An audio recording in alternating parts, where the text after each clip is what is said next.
Today I'm going to talk to you about how to speed up your Android phone. Now, this could lead to anywhere from a small improvement to an absolute leap in performance, depending on how old your device is. I'd say the techniques I'm going to show you could bring forward anything from the likes of the Samsung Galaxy S1 and, phones with even single-core processors. So if you're stuck with one of them, if you follow my tips, hopefully you'll be well ahead. So anyway, the phone I've got in front of me, as you can see, is the Galaxy Note 2. So this is by no means an old smartphone, but it's been out for about a year and a half now, so things are progressing, but at the same time I've managed to keep up, and I'm just going to show you what kind of things you should do to help speed up your Android phone. So, let's have a look.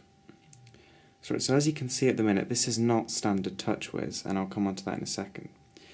But first, there's a couple of basics. There's a few things that you should always be thinking of doing when you're running an Android device. For example, by holding down your home menu and clicking that button, you can close all remaining apps.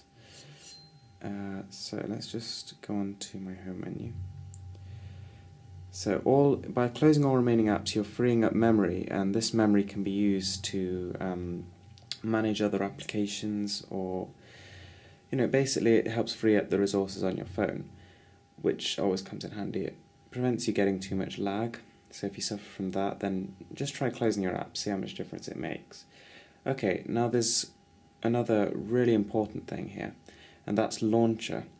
See, something like 80% of people never actually change their stock Android launcher, and it's safe to say that's not a really good decision. See, most Android launchers are, they're stacked full of bloatware, they're quite slow, they're laggy, and they possess a lot of features which most people don't use. So, the best thing to do in that situation is to actually go get a different launcher. The one I really recommend, if you just want all-out performance, is Launcher Pro. So what I'm going to demonstrate is what Launcher Pro is like. So if I just... I'm going to have to change my default launcher. But basically, Launcher Pro is optimized for speed. It's the kind of launcher you download if you've got a fairly old phone and all you want is just the fastest and smoothest experience you can get.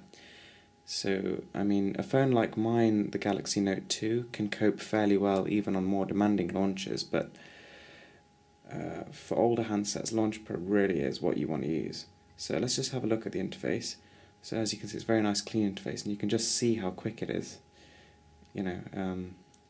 It's almost instantaneous, and everything's very smooth. So, not only can you actually use launchers to speed up your phone, but they can also change the experience quite drastically. For example, you can change your app drawer to scroll sideways, to scroll vertically. You can even make it a 3D app drawer. There's a lot of customization. To be honest, Launcher Pro is one of the more limited launchers in terms of sort of customization. So I'd like to show you here one called Buzz Launcher. Now, Buzz Launcher is a bit more sort of fluffy around the edges. It's not focused on performance, but it's the kind of launcher you can have a lot of fun with. So, this launcher, you can download huge themes, quite large files, but, they can drastically change the way your phone looks and works, even more so than something like Launcher Pro. They can make your app drawer go to the top. They can make you, click on a widget to open up certain apps and that kind of thing. So there's a lot of customization here. And as you can see, this looks like nothing like stock Android. So you can have some fun with that. Right, now the second thing that you really must do is root your phone. So rooting your phone not only allows you to get rid of bloatware, so it allows you to uninstall all the sort of pre-installed software on your device, which is a godsend because there's so much of it, and a lot of it runs in the background, further sort of taking up your phone's memory. So getting rid of it's going to be a real sort of relief on your phone's resources. So root will also allow you to do some pretty cool things, like being able to move your apps to the SD card, which you can't do normally, and also like being able to block ads on free apps. So that's also a very cool feature, and you can sort of Google it if you want to know how to do that. But again, root is required. And one of the absolute, essential things that you need to do to speed up a phone is install a custom ROM. Now this can be quite off-putting to some people as it's seen as a very complex thing to do, but actually once you sort of break it down, it's actually very simple.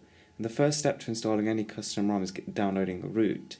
And once you've rooted your phone, then custom ROMs are actually very straightforward. You just need to sort of search it, follow a guide, and install one. So at the minute on my phone I've got CyanogenMod installed. Now CyanogenMod's probably the most common custom ROM on the market, and it's obviously they're all free, but it gives you a massive boost to your performance. Now what this also allows you to do, which is another thing I recommend you do, is overclock your phone. Now overclocking your phone actually allows it to run faster than its normal rate. So as you can see, for example, currently my phone is running at 1200 MHz. So what I'm going to do is I'm going to go on Quadrant Benchmark and see how my phone performs at this speed. And once this test is finished, I will then overclock it to 1600 MHz and see whether or not that makes any difference.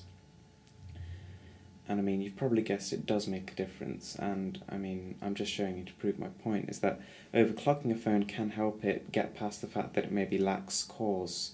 I mean, overclocking, say, a 1 GHz smartphone to 1.2, you know, that's giving it 20% more power. That's giving it you know, a lot more room to be able to process more information.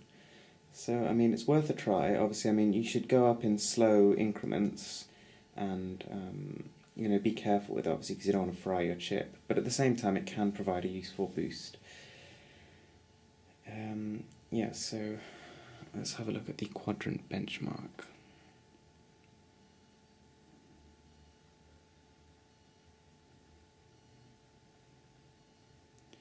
Right, here we go. So, as you can see, my device 4498, which is a pretty solid score, but it's not sort of way up there. So now if I move my clock to 1600, redo the benchmark, let's see what happens. So I'll just let that run now. And so as you can see, I mean, these sort of tips that I've given you, they are vital in helping to improve the performance of your phone. And I mean, without realizing it, you know, as you install more and more apps, your phone gets clogged up and it does slow down over time. You probably haven't noticed it because it's been gradual, but your phone is almost definitely slower than when you started. So I mean, installing a custom ROM not only helps to actually speed things up, but it allows you to get rid of all that extra stuff which you really don't need. So I mean, it helps get rid of the bloat, and it keeps your phone running as smooth as possible. So I mean, you can also get like faster browsing experiences, as well as more efficient battery life by installing a custom ROM. So let's just have a look at the benchmark result. And there we go, a marked improvement there, 5538. So now it's way above the rest of the competition. The Galaxy Note 2, and I mean, although that Quadrant Benchmark score still doesn't compete with, say, the Note 3, the actual performance, as you can see, you know, it's buttery smooth. With this custom ROM, everything works just as well as it would on a phone like that. There's absolutely no performance issues on this device. So arguably it performs just as well. You know, browsing and things like that, I've experienced absolutely no lag, and the performance is very, very quick. So anyway, thanks for watching. Rate, subscribe, comment, like, and check out my other videos.